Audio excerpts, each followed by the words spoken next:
The Hisense HS214 is an all-in-one 2.1 channel soundbar that outputs 108 watts of power. Indeed, it's got an all-in-one configuration. Now, the soundbar can be found for roughly £80 in the UK and around $100 in the US. Let's see how it compares to some of its rivals and to see if it's actually worth its price tag. So to kick off this review, I want to talk about its design, and here it's got a very compact form factor, and therefore means that be it if you're going to be wall mounting it or indeed placing it on a cabinet like I have, then it's not going to be a problem, nor is it going to obstruct your view of your television. Now, I'm not too fond of touch sensitive buttons on any soundbars, and unfortunately Hisense have included them at the top of the HS214.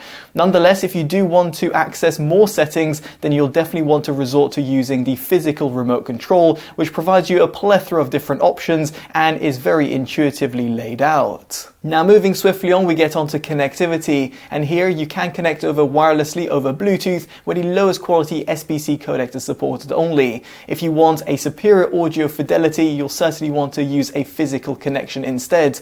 And here you have got HDMI ARC, and it's no surprise not to see eARC not supported because, well, you don't really need it given the metadata that the HS214 is able to support. And yes, of course, if your TV does have eARC, it is backwards compatible with ARC. Now, elsewhere you do have optical, auxiliary and also USB, whereby the latter also supports FLAC files, which will certainly be of interest for audiophiles out there. So with that out of the way, let's get onto a sound demo. I'll be using Priya J's track called Like Me, and then I'll be also going to a piece to camera whereby I'll be presenting the new Duke Hybrid on Totally EV. In case you want to watch that car review, do check it up on your pop-up banner.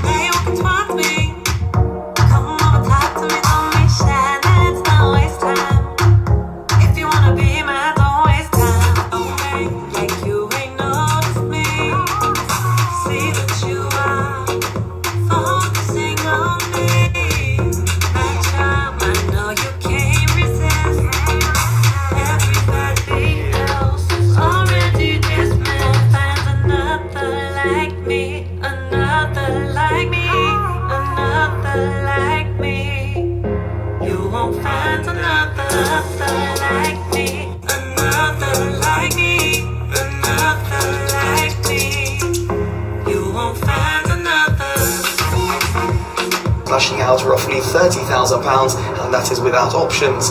In this video, we're going to be exploring what the new Duke Hybrid offers and to see if it's actually worth its price tag. So let's start off and talk about what makes this a hybrid.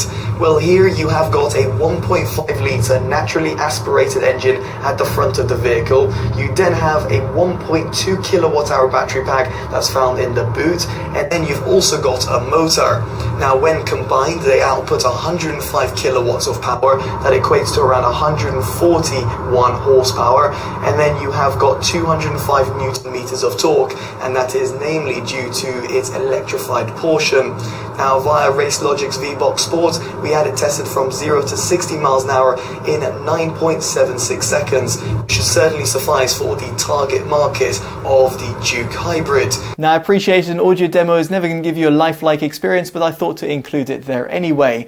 Now, in terms of the setup of the soundbar, I did mention before it's 2.1 channel and 108 watts of total power, but here you have got two forward-facing full range drivers and then a singular downward firing 3-inch woofer, and that gives you the 2.1 channel configuration. As for the frequency range, it goes from 40 Hz all the way up to 20 kilohertz. Now, with that in mind, let me get on to a breakdown of the frequency range. First off, in terms of the sub-bass tones, they extend to a certain degree, but it's no surprise here that it doesn't have a dedicated subwoofer, and as a result that 40 Hz cutoff can be heard. You're not going to get that low-end rumble like you would like to experience on certain tracks, or for example if you're watching movies. Now, as for the mid-bass, however, it's pretty punchy. I was left pretty impressed. I had no complaints whatsoever from this all-in-one budget system, and in this respect it kept me quite excited when I'm listening back to, let's say, Priya J's track, or indeed listening to other of my favorite R&B or D&B or EDM tracks. Now, as for the mid-range, this was a little bit of a hard one. On one hand, it was pretty forward sounding, specifically in the music preset. If you go on the movie or the news preset, it severely does affect the mid-range. Likewise, if you were to disable the surround EQ, it will also affect the mid-range, whereby it just feels a little bit flat and subdued and recessed across the mid-range tones. Now, on the flip side, you do not have a EQ for the mids nor the highs, and as a result, with the music preset, which is the best out of the three, at least in my opinion, and then the surround mode enabled, which gives you a little bit of a better mid-range, you do get quite a bit of sibilance at the top end. Yes, I am going into the highs over here, but what I'm trying to say over here is that the mids are pretty good.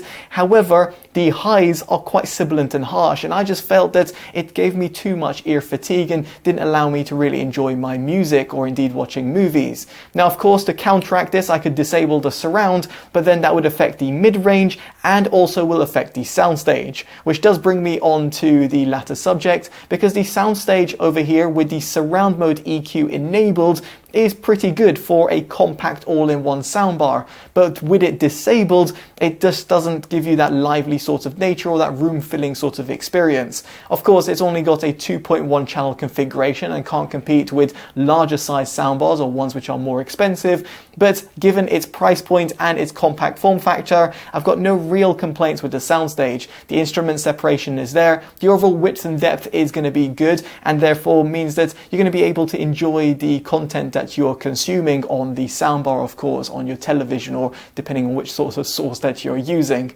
Now, ultimately, what I'm trying to portray over here is that the sound quality traits are decent, but in my aspect and with my sensitive ears, or ones that are a little bit more sensitive in comparison to, let's say, some older generation folk out there like my mother or father, then they might actually prefer to use this soundbar because the accentuated highs will not be as well pronounced to them.